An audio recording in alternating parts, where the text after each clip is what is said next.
दोस्तों नमस्कार। मैं अरविंद शर्मा अर्श एकेडमी के यूट्यूब चैनल पर आप सबका स्वागत करता हूं। और दोस्तों आज हम आपके लिए कुछ आपके ऐसे क्वेश्चंस लाया हूं जो आप लोग एग्ज़ाम में बड़े लंबे तरीके से सॉल्व करते हो, लेकिन आप पलक झपकते हुए दोस्तों कैसे सॉल्व करोगे, आइए हम आपको उस सवाल को बताते हैं। ये सवाल रिलेटेड किससे है? औसत से। बहुत ही इम्पोर्टेंट है, ध्यान रखिएगा किस तरीके से दोस्तों करोगे। यहाँ सबसे पहले ध्यान दीजिएगा औसत के बारे में। कभी कभी कहता है दोस्तों कि 9 क्रमागत संख्याओं का औसत y है यदि अगली 5 संख्या ले ली जाए तो औसत क्या हो जाएगा। तो दोस्तों आपने देखा कि यहाँ जो है जितनी संख्या अगली ले जाएगी इसी का आधा कर दीजिएगा, आपका क्या हो जाएगा? नया औसत हो जाएगा। अर्थात आपको मिल जाएगा y + 5 का आधा क्या हो जाएगा? 2.5 दोस्तों। इसी प्रकार से क्वेश्चन आपका क्या हो जाएगा? दैट सॉल्व हो जाएगा। तो आपने देखा कि किस तरीके से आपने सरल तरीके से क्वेश्चन को क्या कर दिया? दैट सॉल्व कर दिया। तो कभी भी इस प्रकार से क्वेश्चन पूछा जाए तो आप इसका आंसर अच्छी तरीके से दे लीजिए। जैसे यहाँ दे दिया गया दोस्तों, आप लोग बताइएगा। यहाँ दे दिया गया 19 क्रमागत संख्याओं का औसत 45 है यदि अगली 2 संख्या ले ली जाए तो नया औसत क्या होगा। दोस्तों बड़ा सिंपल सा है। पहले औसत 45 था, अगली 2 संख्या ले रही है तो आधा कर देंगे, 2 1 कम 2 तो 45 1 46 दोस्तों। आपका औसत कितना हो जाएगा? 46 हो जाएगा। तो आपने देखा कि इस प्रकार से दोस्तों क्वेश्चन क्या होगा? दैट सॉल्व होगा आपका इस तरीके का क्वेश्चन। तो नेक्स्ट क्वेश्चन की ओर हम चलते हैं दोस्तों, और आप लोगों को बताते हैं कि क्वेश्चन कैसे दैट सॉल्व किया जाता है। ठीक है, तो चलिए पलक झपकते हुए क्वेश्चन कैसे हल करेंगे दोस्तों। परीक्षाओं में अक्सर ये क्वेश्चन आता है और आप लोग इस सवाल को बड़ा करते हो।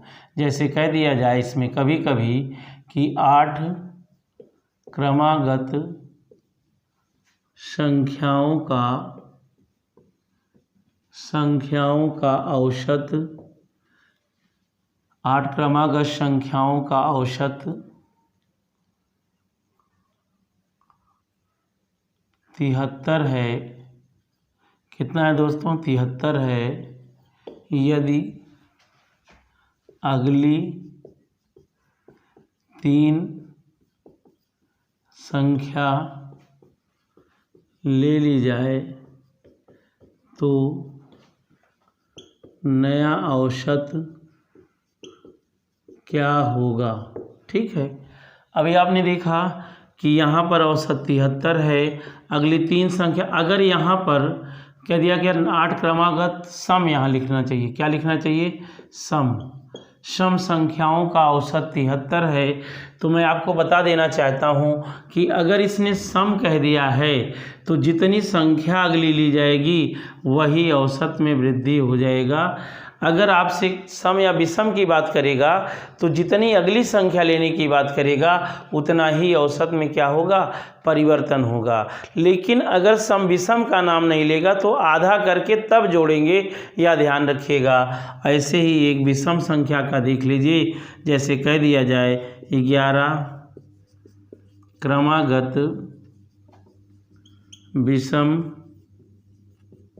संख्याओं का औसत 11 क्रमागत विषम संख्याओं का औसत क्या दिया गया है दोस्तों? 43 दिया गया है। क्या दिया गया है? 43 है। तो अगली 4 संख्या लेने पर नया औसत क्या होगा? तो अब दोस्तों ध्यान दीजिएगा, अगली 4 से संख्या ले ली गई तो 4 का मतलब यहाँ 43 प्लस क्या हो जाएगा? 4, 47 दोस्तों, ये आपका क्या हो जाएगा? आंसर हो जाएगा। तो माने कितने सिंपल तरीके से क्वेश्चन को आप लोग क्या कर सकते हो? दैट सॉल्व कर सकते हो, पलक झपकते हुए क्वेश्चन को हल कर सकते हो दोस्तों, इस बात को ध्यान रखिएगा।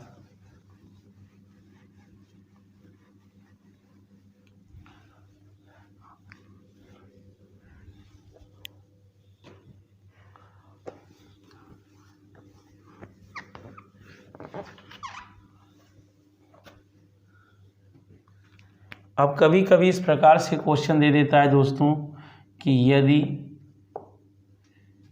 5 क्रमागत संख्याओं का औसत 13 है, यदि प्रत्येक संख्या में 3 जोड़ दिया जाए तो नया औसत क्या प्राप्त होगा? तो दोस्तों ध्यान रखिएगा, नोट्स चाहे बना लीजिएगा चाहे जैसे कर लीजिएगा। अगर इस प्रकार का क्वेश्चन दिया जाए कि प्रत्येक संख्या में 3 जोड़ दिया जाए तो औसत क्या होगा, तो जो यहाँ औसत दिया गया है यही इसमें जोड़ देंगे तो आपको औसत प्राप्त हो जाएगा। माने नया औसत क्या हो जाएगा दोस्तों? 16 हो जाएगा। कभी कभी कहता है कि 8 क्रमागत संख्याओं का औसत 40.5 है, यदि प्रत्येक संख्या में 2 से गुणा कर दिया जाए तो नया औसत क्या होगा? भाई प्रत्येक संख्या में 2 से गुणा कर दिया जाए तो मैंने कहा वही जो औसत है, जोड़ने के लिए कहे जोड़ दीजिएगा, गुणा करने के लिए कहे तो गुणा कर दीजिएगा, बराबर 81 दोस्तों क्या हो जाएगा? आंसर हो जाएगा। तो इस प्रकार से दोस्तों आपको छोटे छोटे वीडियोज मैं यूपीएसआई जूनियर सुपर टेट के लिए लेके आपको डेली मिलता रहूँगा। और आप लोग दोस्तों अगर आप लोगों को वीडियो अच्छा लगेगा तो आप ज़रूर हमारे चैनल को सब्सक्राइब करिएगा, और अच्छा लगेगा तो लाइक लिखिएगा, और अच्छा लगेगा तो एक कमेंट ज़रूर करिएगा दोस्तों। और हम आपको नेक्स्ट वीडियो में इसी तरीके से बहुत अच्छी अच्छी चीज़ें लेके मिलेंगे दोस्तों। नमस्कार।